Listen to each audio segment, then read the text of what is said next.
Now. On 105.9 FM and streaming worldwide on the WMAL app. O'Connor and Company.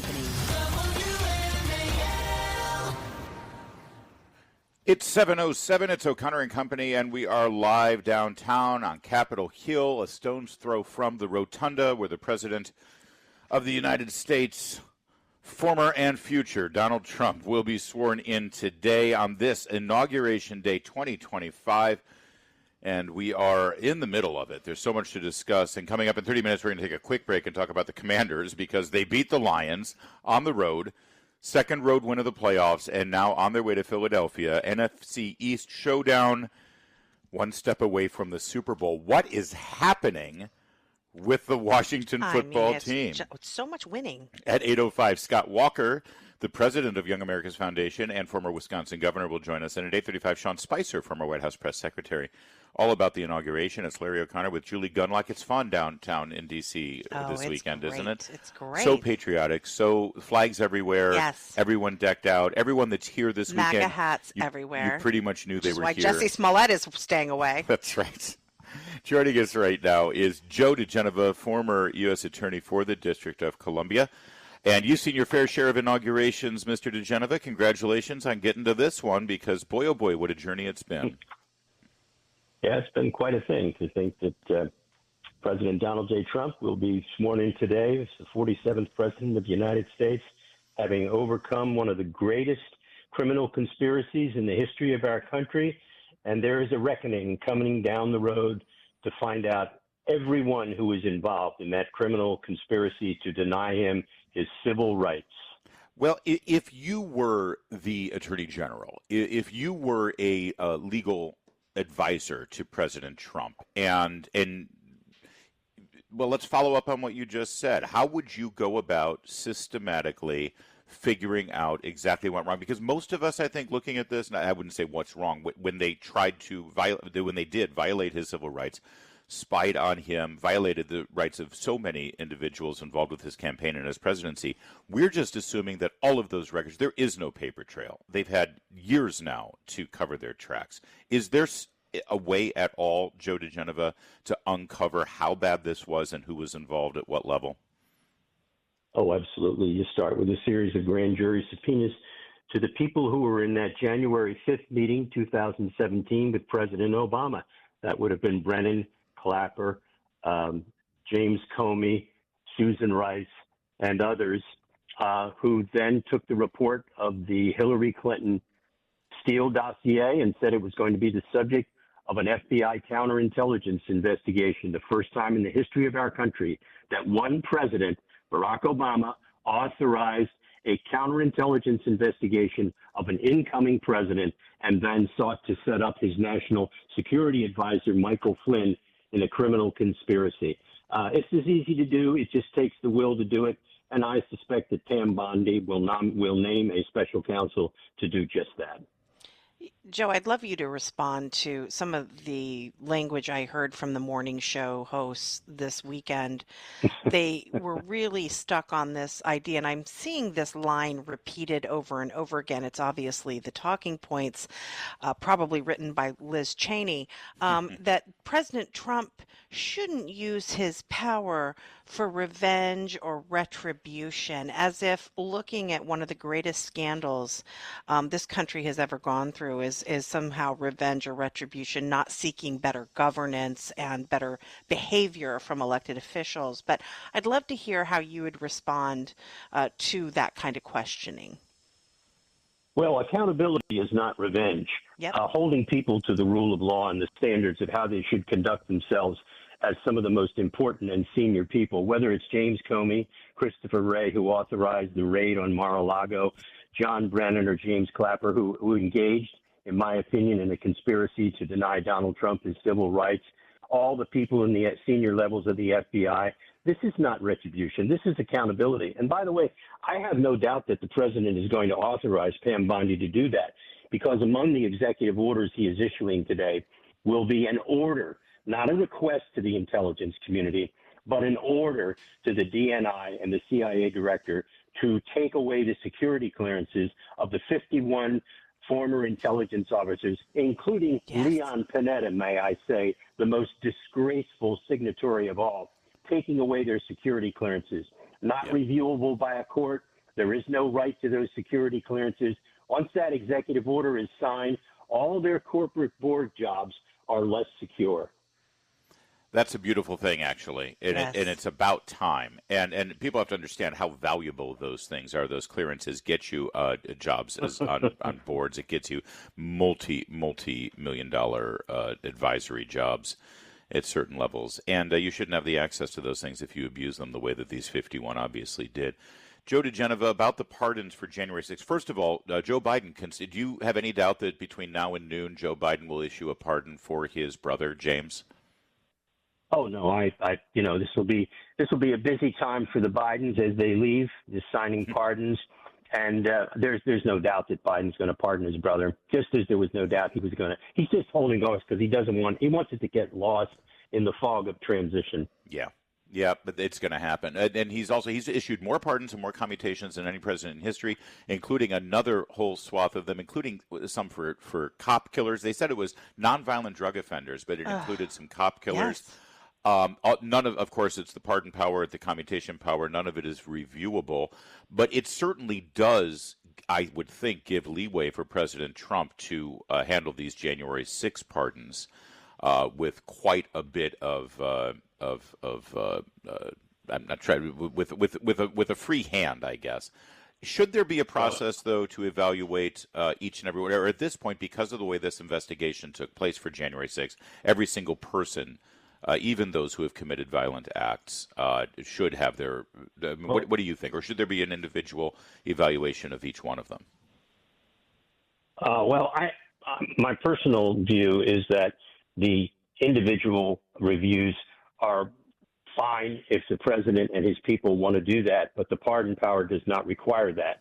I think the president is going to issue some commutations and pardons today in one of the executive orders, and then probably segregate that into various other groups to look at.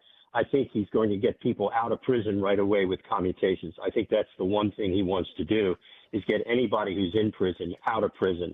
Now, that may include some people that some people may be very concerned about. Not me.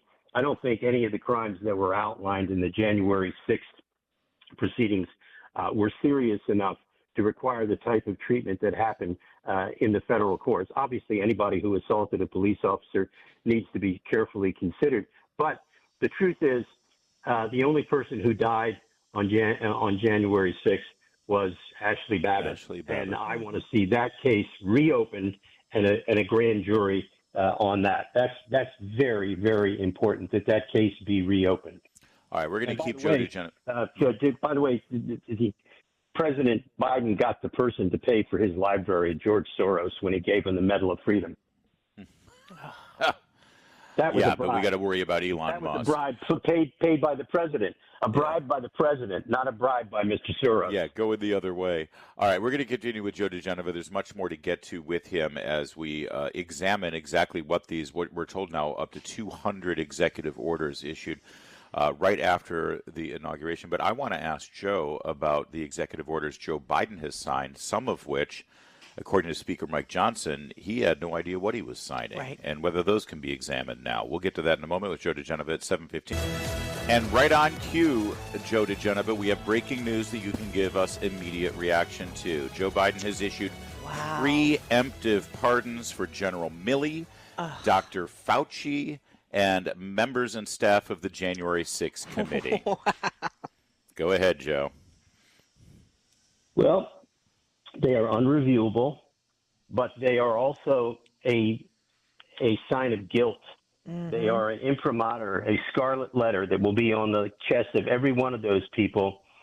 I cannot believe that General Milley requested and got a pardon.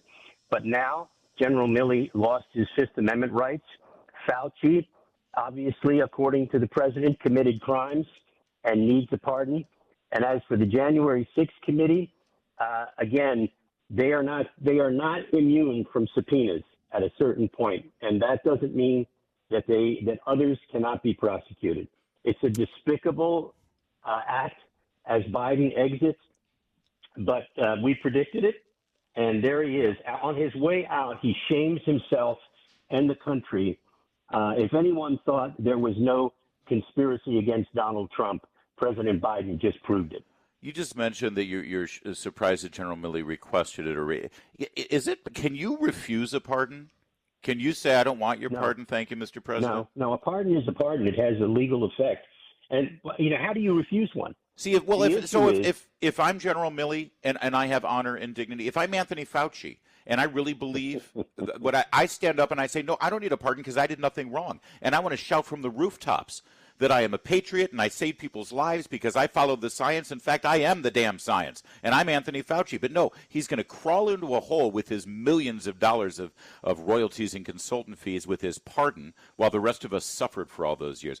That's why you would refuse a pardon if you actually had nothing to be pardoned for, Joe. But clearly, I don't think there's any doubt that all of these people are guilty of the pardon that they requested and that they demanded, and their actions prove that they subverted the Constitution of the United States. Milley admitted it. Milley bragged about how he communicated with his counterpart in China and told him that he'd give him a heads up if Trump ever called for military action. That is a treasonous act. I mean, I'm sorry. There's no other definition for it. I agree completely. Theoretically, treason has its definition. Yeah, all right. Maybe General Milley were traitorous. It's treason adjacent. Joe, but, my question is sort of related to this. Does Biden even know he just issued these pardons? We had this really disturbing video coming out of Leader Johnson talking about how he met with Biden, I believe it was a year ago, maybe a year and a couple months ago, and he was so startled in that meeting. Johnson was so startled in that meeting because it was clear Biden had no idea what he was doing. He brought up a particular pause on liquefied natural gas that Johnson was very concerned about, and Biden knew nothing about it. And Johnson was telling this to Barry Weiss of the Free Press, and it's clear that Johnson was deeply disturbed at that moment. So, I mean, my question, though, and you might have wondered this too, why didn't Johnson come out of that meeting and call a press conference? I think some of us are a little annoyed at that. Bingo. Well, because he's a compromiser. And people like that are never going to be leaders. In other words, he's not going to lead anybody into battle like a Trump or a Reagan. That's a compromise. You decide you're only going to take so many risks, and you decide you're going to cover that up. Johnson should be ashamed of himself. Mm-hmm. If that's true, if everything that he says is true, he had a duty to hold a news conference and say, I just met with the president and he was incoherent. That's what he should have done. But you know what? He was afraid to. He was absolutely afraid to because he didn't know what kind of support he would get. He knew the attacks would come and he wasn't strong enough to take the heat. That's a sad story in many ways because it shows what a weak person Johnson is. I hear you. At the same time, though, part of me cynically thinks if that would have moved us toward President Kamala Harris, I mean, I'm telling you, I think that may have been part of Johnson's calculation. That it's like why hand Kamala Harris this power and the ability to run as an incumbent president? But I know it's the right thing to do. But given that, any executive actions, executive orders, bills that were signed into law, if in retrospect question whether he was of sound mind when he signed such things? As long as he wasn't impeached and removed from office, he's Edith Wilson. And, Jill signed everything. Dr. Jill, sorry, we don't want to, as she shuffles off the stage, we'll give her last due. No, if he's president and he signs it, that's it. There's no way to challenge that legally, politically. The way to challenge it is an impeachment proceeding. They didn't want to do that. The Republicans looked and they had plenty of stuff to impeach him on, including that. And Johnson knew that. He could have included that in any of the investigations. They never did. They never called any witnesses to investigate Biden's competency when they were doing their 2-year-long impeachment investigation of Joe Biden. One wonders what the contents of that, the traditional letter that the president leaves in the Resolute desk for the incoming president. You got to wonder what Jill wrote in that letter. Yeah, he left him some Popeye cartoons and some other things probably. I mean, the guy's just, Biden is gone. And he's, I'm sorry, I didn't pronounce it right. Done by other people. I didn't say Joe, I said Jill. She probably wrote it. Joe, enjoy the festivities from the warmth of your home. Yeah. And I know that you'll be laughing at all of us Washingtonians freezing our hoo-ha's off. But it's a fun time to be in D.C. There's a part of the Victorian me that would love to be there, but there's a part of us that are going to enjoy the day watching it on TV. Well, Larry will tell you, I was hoping you were an in-person interview this morning, so wish you were up here with us. Thank you. Well, I'd love to be there sometime, but, life goes on, and who knows? I just might pop in there one morning, and boy, will you be surprised. Joe, I can tell you this from the first time Donald Trump was president, you are going to be an invaluable and vital and engaging voice for us for the next 4 years, Monday mornings at 7:05. So rest up, eat lots of protein, stay limber. God bless America. God bless America. Amen to that. It is 7:24. Now on 105.9 FM and streaming worldwide on the WMAL app. O'Connor and Company. 7:37 on this inauguration Monday. We are live on Capitol Hill at the headquarters of Young America's Foundation, just a stone's throw from the Capitol building and the Rotunda, where at noon today, Donald J. Trump will be sworn in as the 47th President of the United States.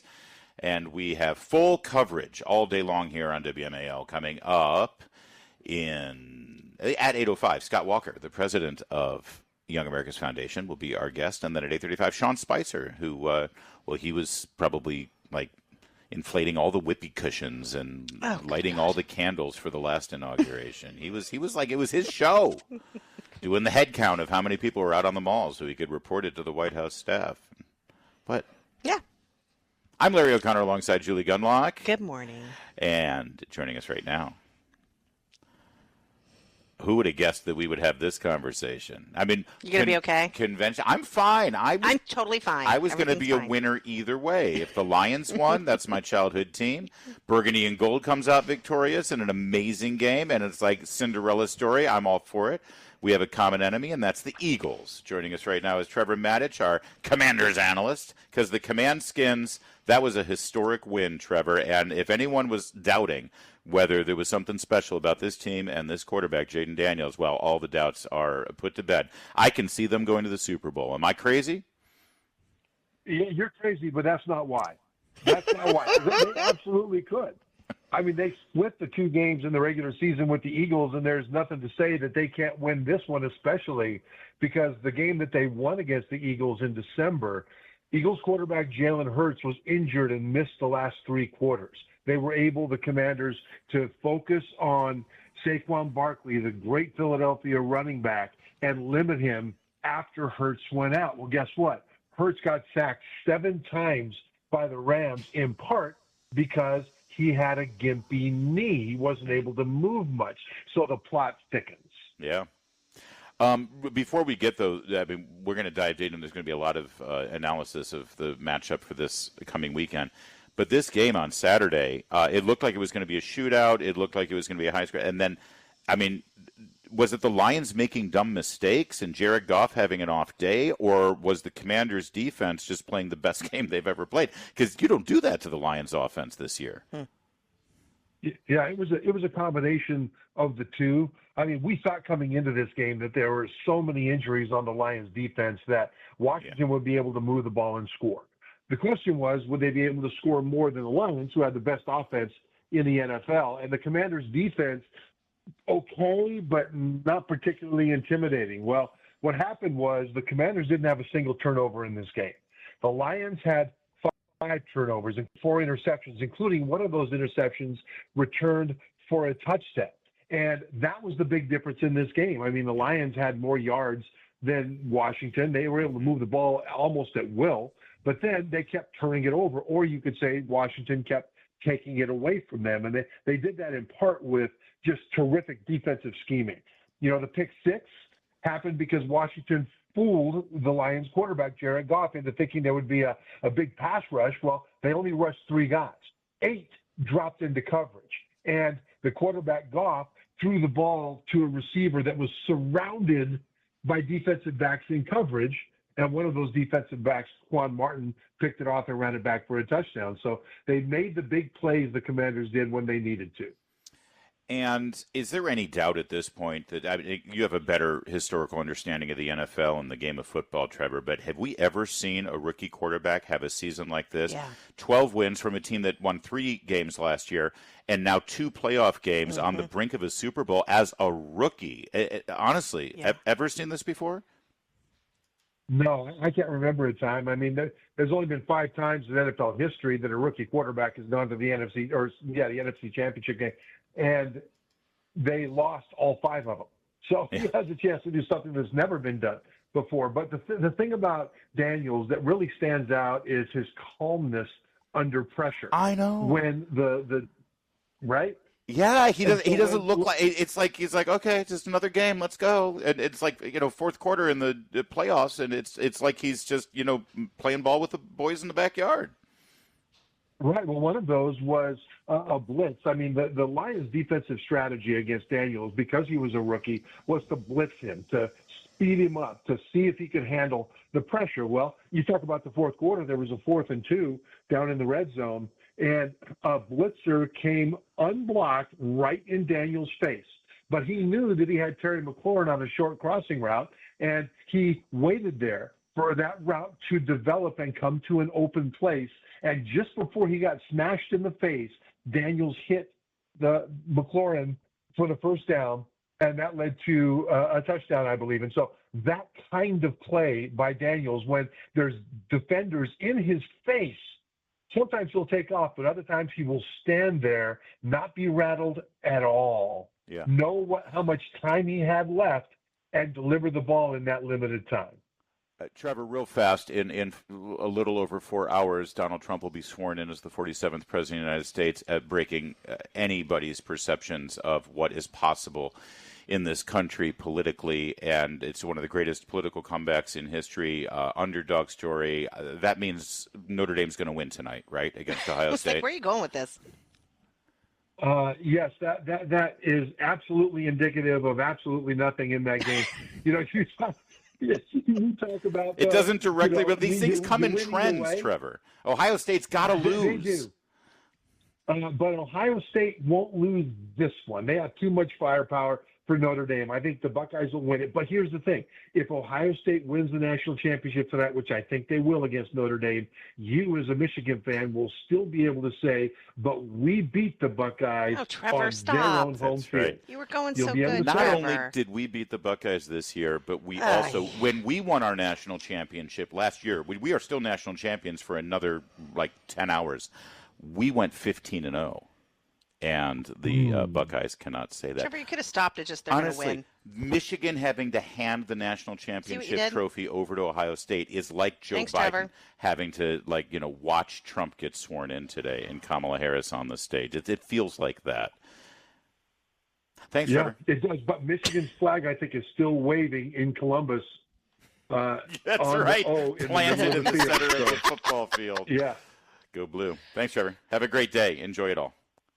It's 7:44. Sponsored by Young America's Foundation on News Talk 105.9 WMAL. We're very grateful to Young America's Foundation for hosting us here this morning down on Capitol Hill. President of Young America's Foundation, Scott Walker, is going to be joining us at the top of the next hour. Julie, we began the show by saying, what's better, that Trump's going to be president as of noon today, or that we're finally done with Biden today? And it really is it's a coin flip. It really is. It really is. Because part of the fun that we're having today is the devastation that liberals are feeling, and no one personifies that better than Alexandria Ocasio-Cortez. Yes. She took to her social media accounts yesterday, as she does, and she had this to say. Well, we are on the eve of an authoritarian administration. Okay, pause it there for a second, if you could. You got to love that. So she's the vocal fry, yes, along with that. The vocal fry, and the up talking. It's even though Hitler is going to be president, at least we still have our vocal affectations. Sound serious. We are on the eve. Oh my God. Of authoritarians in America. All right. So I'm drinking Chardonnay. We will let the good congressman finish now. Woman finish. Administration. Clear. This is what 21st century fascism is starting to look like. Republicans really model themselves after Orban's Hungary. And so you can look right. to That's see the new how one now. Yes, it's exactly. runs 'cause- Hungary. So here's the thing with them. It's like the Hitler thing, the Mussolini thing, the Stalin thing Right. doesn't hit. So now it's got to be Viktor Orban. exactly. It's got to be Hungary. It's Exactly. like goulash for Yeah. everybody. Come on. Sounds delicious. Right. That's what it is. We're gonna it's goulash to the gulag for AOC and all the liberals, and I'm here for it. It's 7:53.